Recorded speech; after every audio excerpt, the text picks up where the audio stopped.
Let's talk about work-life balance or work-life fluidity, which is a better visual for me. A lot of people rag on the balance thing.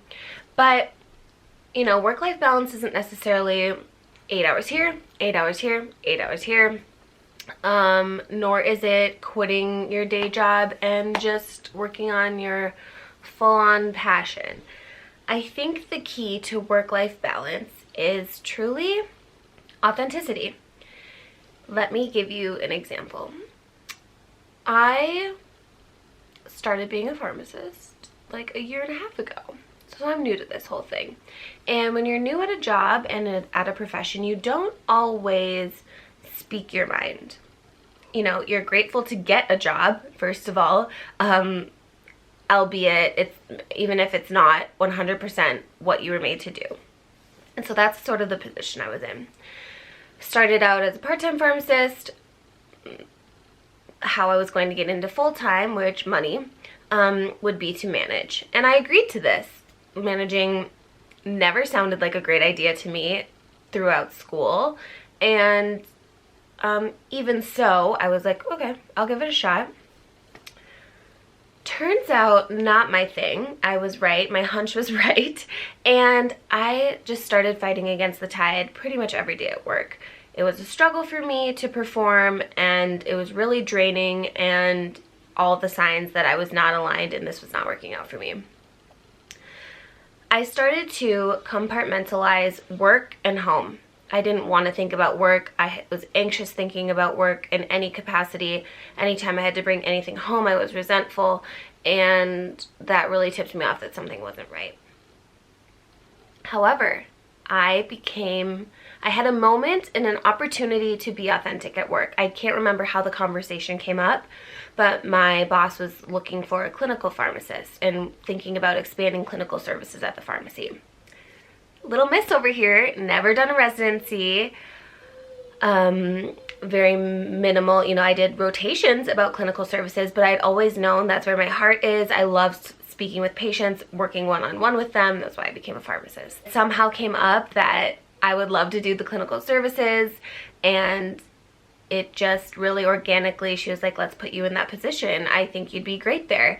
And even just that small conversation, just the hope and the light that she knew my heart, and it wasn't going to happen immediately, but that it would eventually, really made a case for work-life fluidity. I immediately felt lighter. I knew I was working towards that goal, and that it was known that I wasn't really great at the management thing, and that nor did I want to, and that I wasn't really trying to be ungrateful, but that my true purpose was known, and that a little bit of me was known, and that we understood each other, that I was meant for this role. So back to the compartmentalizing.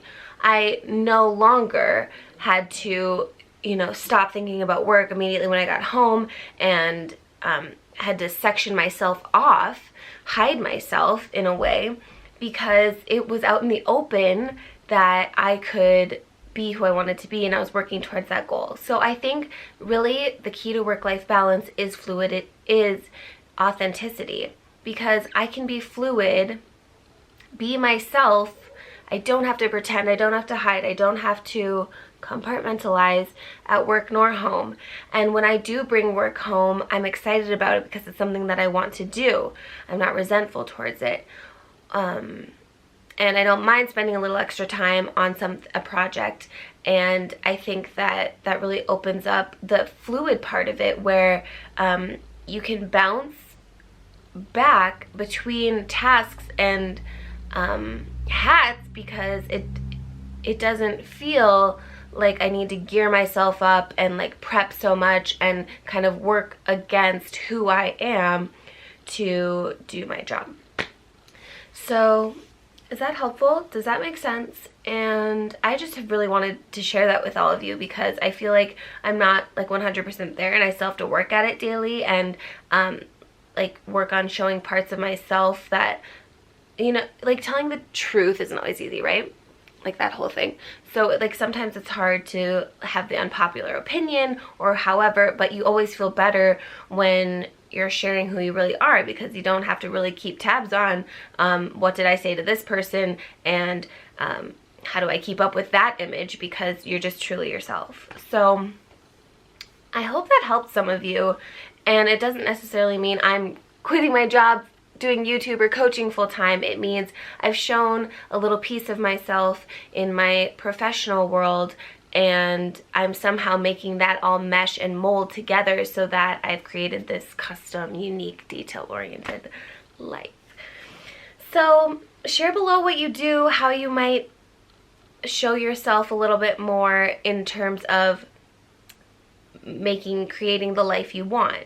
I'd be really interested to know how you can make that work for you. Of course, I've heard people talk about this as well, and it's not like, okay, you're gonna admit all the crazy things about you. Like, that doesn't quite mean like you're an open book sharing everything about your life at work, but how can you show yourself and show up for yourself so that your life is better, you know?